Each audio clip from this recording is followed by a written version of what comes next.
बिहार चुनाव के पहले चरण की वोटिंग के बीच ऐसी ऐसी खबरें सामने आई जिसे देखकर आप दंग रह जाएंगे। जी हां, दंग रह जाएंगे। सबसे पहले 58 सेकंड का यह वीडियो देखिए। 58 सेकंड का यह वीडियो है। महज 58 सेकंड के वीडियो को देखेंगे तो समझ जाएंगे। दानापुर विधानसभा आरोप चुनाव आयोग पर, आरोप बीजेपी पर, किसका? आरजेडी का। साथ ही साथ पैसे बांटे जा रहे हैं, पैसे बांटने का भी वीडियो आया है, यह भी आपको दिखाएंगे। इतना नहीं, प्रत्याशी जो चुनाव लड़ रहे हैं वो थाने में बैठकर गुहार लगा रहे हैं, थाने में बैठे हुए कैंडिडेट। ऐसी ऐसी तस्वीरें सामने आई जिसे देखकर आप दंग रह जाएंगे। मगर सबसे पहले सीधा 58 सेकंड का यह वीडियो देखिए। मामला क्या है फिर आपको बताएंगे, लेकिन यह वीडियो हैरान करने वाला क्यों है जो आरजेडी ने पोस्ट किया वो देखिए। दानापुर विधानसभा में किस तरह आप लोग देखिए प्रशासन का तांडव। लगभग दसों हजार की संख्या में वोटर बाहर एकदम परेशान है। प्राइवेट सारी नाव बंद कर दी गई प्रशासन के द्वारा, कोई नाव नहीं चल रही है। एकदम पूरी तरह से सब परेशान है, अफरा तफरी का माहौल है। खाली एक वोट चल रही, 1 घंटे बाद ये जाएगी, उसके बाद वापस आएगी। ये हालात है। जबरन लोगों के मत के अधिकार को रोका जा रहा है, प्रशासन को लगा के जबरन रोका जा रहा है। इस पे चुनाव आयोग बिहार तत्काल कोई न कोई कदम उठाए। यहाँ की डीएम का आदेश है कि प्राइवेट नाव नहीं चलेगी तो 40 से 60 से 70 हजार वोट उस तरफ है। वो लोग बाढ़ के बहाव में कट गए, वो लोग अपना वोट देने कैसे जाएंगे? आप लोग देख सकते हो पूरी तरह से भीड़, लोग अपना वोट देने नहीं जा पा रहे हैं। अब ये ट्वीट देखिए, आरजेडी का ट्वीट। दावा यह कि दानापुर विधानसभा में प्रशासन ने नावों का परिचालन बंद करवा दिया। हजारों वोटर वोट डालने के लिए अपने बूथ पर नहीं पहुंच पा रहे हैं। एक सिमटर जो दिन में एक ही राउंड मारती है, उसके भरोसे 10,000 से ज्यादा वोटरों को छोड़ दिया गया। सोच रहे हैं आप कितनी हैरान करने वाली यह खबर है? सोचिए आप। अब अनुमानित मैं बता रहा हूं क्योंकि वीडियो में 56 बूथ का जिक्र किया जा रहा है। नदी के पार 56 बूथ, और 56 बूथ, एक बूथ पर 1000 अगर वोटर हैं नॉर्मली तौर पर देखा जाता है, तो फिर यह संख्या 11,000 वोटर के आसपास हो जाती है। इसीलिए सवाल खड़ा हो रहा है। और आरजेडी वोट ना, वो कह रहे हैं कि भाई हमने आरजेडी को वोट करना है, वोट नहीं करने दिया जा रहा। हर व्यक्ति को वोट डालने का अधिकार, पोलिंग बूथ तक पहुंचाने का किसकी जिम्मेदारी? पोलिंग बूथ तक पहुंचाने की चुनाव आयोग की ना। लेकिन नदी को क्रॉस नहीं कर पा रहे और आरजेडी आरोप लगा रही है। अभी तो हम आपको पर्ची वाला किस्सा भी दिखाएंगे। पर्ची, जी हां, बीजेपी के प्रत्याशी विज्ञापन पर्ची। साथ ही बटन दबाइए कह रहे हैं। बस्ता बूथ पर आदमी कोई सिंबल नहीं ले जा सकता, झंडा नहीं ले जा सकता, तो वहां पर बकायदा पर्ची चुनाव में दी जाती है। आरोप लगाया जा रहा है। देखिए ये पर्ची है, इसका किस्सा भी हम आपको बताएंगे। प्रत्याशी पर्ची क्यों बांट रहा है? अब बड़ा सवाल, एक और क्लिप हम आपको दिखाना चाहते हैं। हमने कहा ना पैसे बांटे जा रहे हैं। पब्लिक ने, युवाओं ने पकड़ लिया एक शख्स को, पुलिस ने नहीं, पब्लिक ने। पहले ये वीडियो देखिए, बेकुंठ की तस्वीरें हैं। देखिए पैसे लेकर 500 की गड्डियां, 500 के नोट की गड्डियां। बीजेपी के 2 कार्यकर्ता रंगे हाथ पकड़े गए, युवाओं ने पकड़ लिया। और यह हमारा कहना नहीं है, आरोप है। पहले देख लीजिए, सुन लीजिए क्या हुआ था वहां। ये देखो सर, देखा पैसे देखा, पैसे देखा मैंने, ये पैसा लेके जा रहा था। तो कहाँ लग रहा मेला नहीं है। और ये बाइक है, अभी मारे के नहीं था। ये अब गौर कीजिए, ये मतदाताओं की पूरी सूची बनी हुई है। सूची बनाकर बकायदा 500 के नोट बांटे जा रहे हैं। देखिए सूची है ना, इसमें दिखाई दे रही होगी आपको सूची। और रात के अंधेरे में बताइए, यहां कोई पुलिस नहीं है, कोई प्रशासन नहीं है। अगला वीडियो देखिए, ये परबत्ता का है, परबत्ता विधानसभा का बताया जा रहा है। सुन लीजिए पहले ये वीडियो है क्या, कैसे एक शख्स गाड़ी से निकल रहा है और फिर उसके बाद कहा शीशा खोलो, नहीं खोलता। देखिए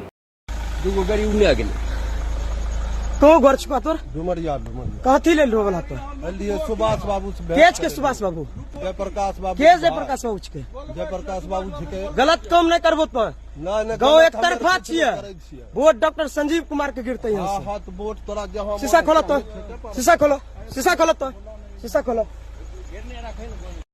शीशा खोलो कहा गया तो मुंह छिपा लिया, भाग निकले। परबत्ता विधानसभा का यह हाल है जहां से डॉक्टर संजीव विधायक जेडीयू के जो हुआ करते थे और इस चुनाव से पहले वो बगावत करके आरजेडी में चले गए। डॉक्टर संजीव बहुत बड़ी शख्सियत है। दरभंगा का किस्सा देखिए, अब दरभंगा पर आइए, वहां भी हैरान करने वाला मामला सामने आया। पहले प्रत्याशी का ट्वीट देखिए, आपकी स्क्रीन पर है दरभंगा, और ट्वीट पढ़कर आप हैरत में पड़ जाएंगे। दरभंगा के प्रत्याशी हैं, इनका ट्वीट देखिए, ये है मिश्रा जी, आईपीएस आरके मिश्रा। थाना प्रभारी अरविंद कुमार खुलेआम भाजपा के गुंडों को संरक्षण दे रहे हैं और मतदाताओं को धमका रहे हैं। भाजपा विधायक के एक गुंडे द्वारा वोटरों को धमकाने की शिकायत जब थाना प्रभारी से की गई तो उन्होंने अभियुक्त पर कोई कार्रवाई नहीं की और उसे बिना किसी जांच के छोड़ दिया। यह आचरण साफ दर्शाता है कि थाना प्रभारी भ्रष्ट और पक्षपातपूर्ण रवैया अपना चुके हैं।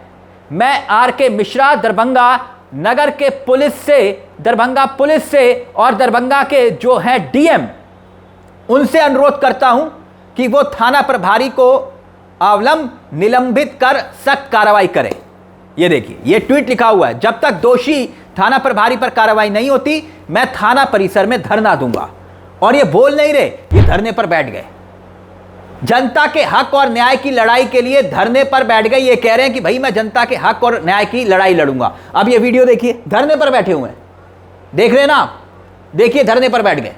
उसके गुंडों को खुलेआम संरक्षण दे रहा है।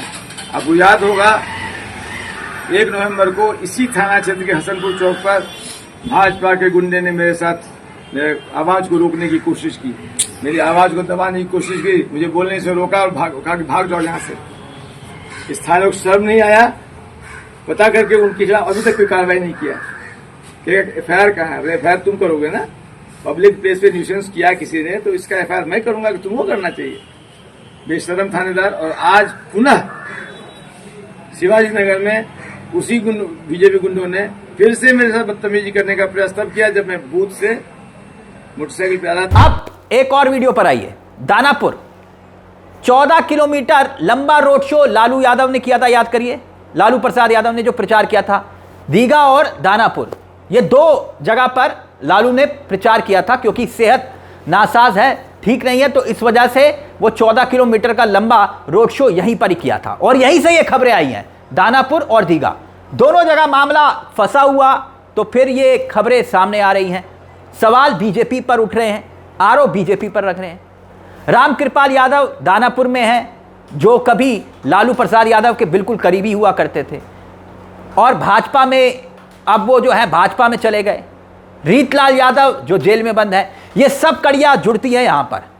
अब एक और ट्वीट जिसका मैं जिक्र कर रहा हूं, आरजेडी का ट्वीट देखिए। आरजेडी का ट्वीट, प्रथम चरण की वोटिंग के मध्य में महागठबंधन के मजबूत बूथ पर धीमा मतदान करने के उद्देश्य से बीच बीच में बिजली काटी जा रही है, जानबूझकर स्लो वोटिंग कराई जा रही है। कृपया चुनाव आयोग ऐसी धांधली, बुरी नीयत और दुर्भावनापूर्ण इरादों का अवलंब संज्ञान लेकर तीव्र कार्रवाई करे।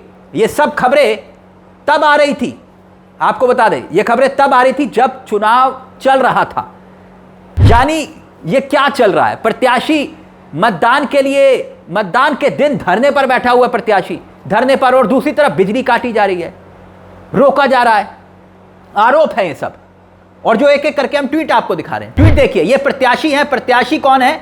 डॉक्टर मशहूर उस्मानी। उस्मानी साहब क्या लिख रहे हैं? उस्मानी साहब कह रहे हैं, जाले विधानसभा बूथ नंबर 4748 भाजपा एजेंट अपने चुनाव चिन्ह के साथ मतदान केंद्र के अंदर बैठे हैं। चुनाव आयोग से निवेदन है, थोड़ी तो शर्म कीजिए, निष्पक्षता दिखाइए। वो चुनाव चिन्ह लेकर बैठे हैं जबकि वहां पर कुछ भी नहीं हो सकता, ना ही पटका और ना ही किसी तरह की प्लेट। अगला ट्वीट देखिए, जाले विधानसभा में 3 घंटे बीत जाने के बाद भी बूथ संख्या 135 पर 8 नंबर जो हमारा बटन है काम नहीं कर रहा है। इस बारे में लगातार चुनाव आयोग को सूचित कर रहा हूं, लेकिन शिकायत के बावजूद कोई कार्रवाई नहीं हो रही है। सब कुछ भाजपा के इशारे पर चल रहा है। थोड़ी तो लोकतंत्र की मर्यादा रखें। जब इनका बटन ही नहीं काम कर रहा तो चुनाव फिर कैसे होगा? ये आरोप लगा रहे हैं, बकायदा बटन नहीं दब रहा कह रहे हैं। अब पर्ची देखिए, पर्ची, जिस पर्ची का जिक्र ये कर रहे हैं वो पर्ची मैं आपको दिखाता हूं। देखिए विधानसभा में खेल देखिए, आरोप जो लगाए जा रहे हैं। डॉक्टर संजीव चौरसिया, दीघा निर्वाचन क्षेत्र, ये पर्ची आपके सामने है। नीचे देखिए ये चुनावी पर्ची, जो पर्ची मतदाता ले जाता है ना बूथ पर, उसी के ऊपर उसी के साथ अटैच किया हुआ है संजीव चौरसिया। बटन दबाइए और नीचे पर्ची के साथ ये पर्ची लगी हुई है। ये पर्ची क्या चुनावी आचार संहिता का पर्याप्त उल्लंघन है कि नहीं है, ये बड़ा सवाल है। अभी तो ये पहले चरण की तस्वीरें और नज़ारा हमने आपके सामने दिखाया। अब सोचिए दूसरे चरण का क्या आलम होगा। और ये तस्वीरें तब आ रही थी जब पहले चरण की वोटिंग हो रही थी। इस मुद्दे को लेकर अपनी राय हमें कमेंट बॉक्स में जरूर दीजिएगा। मुझे तिलक चावला को दीजिए इजाजत। एक छोटी सी दरख्वास्त, चैनल को सब्सक्राइब करना मत भूलिएगा। ये मंच आपका है जहां हम सिर्फ खबर नहीं दिखाते बल्कि खबर के पीछे की खबर भी बताते हैं। नमस्कार, जय हिंद, जय भारत।